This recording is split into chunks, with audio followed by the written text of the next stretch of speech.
need to move on to the next mask step, which is basically etching the contact windows for evaporating our aluminum. So once we actually pattern the source, drain and through the gate oxide, we need to actually evaporate the metal gate, that is aluminum, for our MOSFET transistors, contact regions for the source and drain that we need to make using aluminum for measuring the MOSFET IV characteristics later on in the class. So for this we need to pattern it down to the silicon again for the source and drain regions while protecting the gate region when we give it the aluminum. So we need to make sure that we can pattern using mask 3, which is again a dark field mask, and spin-on photoresist using the same recipe that we used before. The only difference is going to be in the etch time, which adds the field oxide plus the P glass plus the dry oxide that we do. So, okay, now that we have spun on our photoresist using the same recipe, we can go ahead and align mask 3 with the substrate.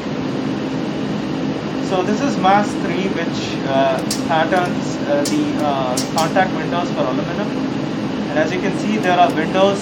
This is a dark field mask, and there are windows to make contact with the source and drain region, and to actually evaporate aluminum for the transfer length measurement structures. In addition, there are E's that need to be aligned with the substrate with respect to the mask.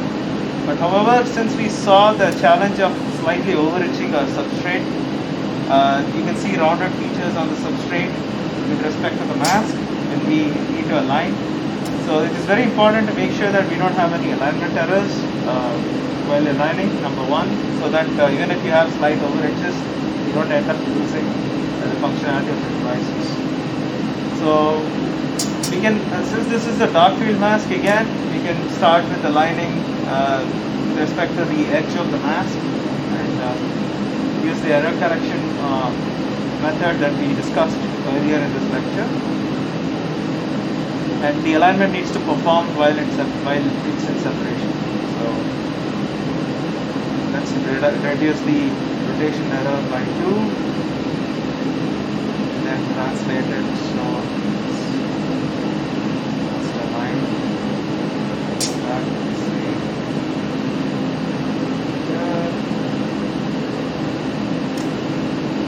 edge, and reduce your error by 2.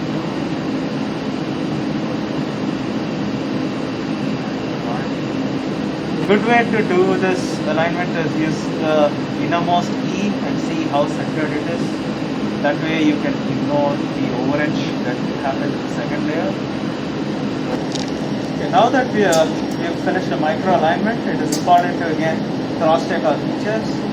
You can see that the inner E's are centered pretty much. It's important to check all the 4 corners of the mask to make sure that there are no major rotational alignment errors. So as you can see, if you go to the other end, it's also pretty much aligned. And before exposing, we need to make sure we need to bring the mask back into contact with the substrate. So going to contact. We've exposed and developed our photoresist film. It's important to check the quality of the alignment prior to doing another etch, where we actually etch through the contact windows. As you can see, these are the contact windows that have been patterned, and so this is where we'll be etching down to silicon and performing aluminum thermal evaporation to make contacts. A good way to check is to see how your E's are aligned. As you can see, the E in the substrate is well centered with respect to the mask E that is on the outermost. That is the outermost E. So it tells you that there are minimal, if any, alignment errors. This is very important because if your alignment isn't proper, you can end up not actually making contact with devices. And any significant alignment errors, go ahead and strip your photoresist again with acetone, IPA water, and perform the same photolithography process again. Now we can go ahead and etch our contact windows for the aluminum that we will later on evaporate. So this is probably the longest etch since it involves all three layers. That is the field oxide, which is around 500 nanometers thick. The P-glass, which is around 200 nanometers thick, and in addition around 70 nanometers thick gate oxide. So this computes to a total thickness of around 770 nanometers, and considering the etch rate of around 120 nanometers per second, we can go ahead and etch it for 6.5 minutes to finish our etch. But since we actually saw most of the wafer being over-etched from the previous 6-minute etch, we can go ahead and etch it for just 6 minutes 10 seconds and see how the features look like, and if needed we can etch later on. As you can see, once we finish the etch, these are the aluminum contact windows that have been etched, and they look pretty square. They have pretty high definition, so it means that our etch has actually probably gone well.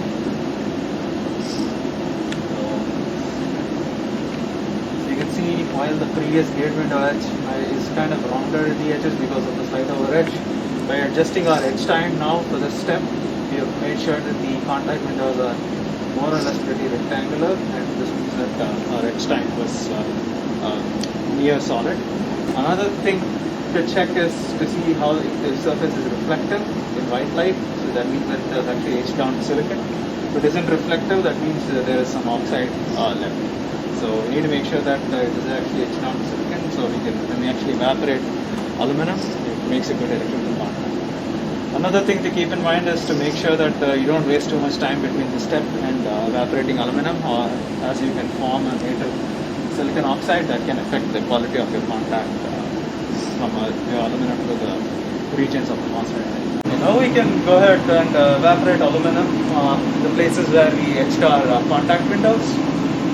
So we'll be using thermal evaporation for this step, like we discussed before, and we can go ahead and turn the wafer upside down and expose the patterned area to the source, which is over here where high current is applied. The aluminum pellet is loaded to evaporate around 100 nanometers, which should be a good enough thickness for making contact later on using the station. Now that we have evaporated aluminum onto our wafer, you can see that it's pretty shiny, indicating that the wafer contains 100 nanometer thick layer of aluminum for making contacts. But all the devices are right now shorted because aluminum is a blank in deposition, so we need to electrically isolate all the areas. And for this we use mask 4, which is a light field mask and also known as the aluminum pattern mask. As you can see, the E with the multiple E's that moves is the substrate, and the final E that doesn't move is the mask. Since it's a light field mask, most of the mask is transparent to the eye, so it's pretty easy to align using alignment marks. One caveat is it's important to make sure that all the features are well aligned again, because you have multiple alignment marks together. So a good way to check is to use the center of all the E's to align with respect to your mask. So your mask E should be at the centermost E, and you can use the same procedure of error correction to align your mask.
Once you have a good idea that you have perfectly aligned your E's, it's a good idea to double check whether the contacts are actually in place. As you can see, the MOSFETs, the aluminum pattern on the MOSFETs actually overlap the gate areas for the gate contact and the source and drain for the source and drain contacts. Once you are sure about your alignment, you can go ahead and place it to the contact. It's a good idea to inspect your film after developing to check if all the contacts are in place. This is again to make sure that you are actually contacting your devices. As you can see, the MOSFETs are pretty much in place with the aluminum contacts on top of the aluminum contact window, on top of the source and drain diffusion regions for the source and drain, and you have the gate where the gate oxide is being there. And you have different MOSFETs with different structures that you can use to measure. You can also see that there are contacts for the resistor that are in place. Make sure that you have good contact with the resistor, and for transfer link measurement structures and the diode that you measure in the next lecture. Final etch step, we're going to etch the aluminum pattern that we patterned using mask 4 using a type A aluminum etcher. Over here, you can control the etch rate by changing the temperature of the solution, but for this, since this etch is pretty fast, you can do it at room temperature. Type A etchant is a mixture of phosphoric and nitric acids. So even though it is not hydrochloric acid, it is still a very aggressive acid, so you still need to use and make sure you are protected in all ways. The etchant, so the etch rate is pretty fast, so you can actually see the etch happen in live action. Since it's an oxidizing etch, we actually do a hard bake after the developing step at 150 C for 5 minutes to make sure the photoresist actually withstands the etch, the aggressive etch that happens because of oxidation. The etch actually happens by oxidizing aluminum and stripping off the aluminum oxide. So let's go ahead and etch aluminum.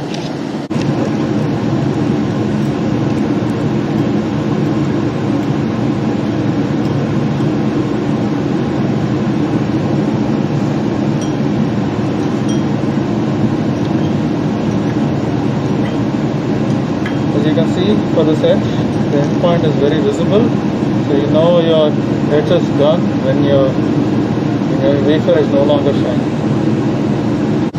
As you can see, this is the pattern, this is how the wafer looks like after your final aluminum etch. The regions, the shiny regions in the center should tell you a die with multiple MOSFETs. There are around 900 MOSFETs on this wafer, but if you go to smaller feature sizes, you can make billions of these transistors. Let's see how they look like under an optical microscope.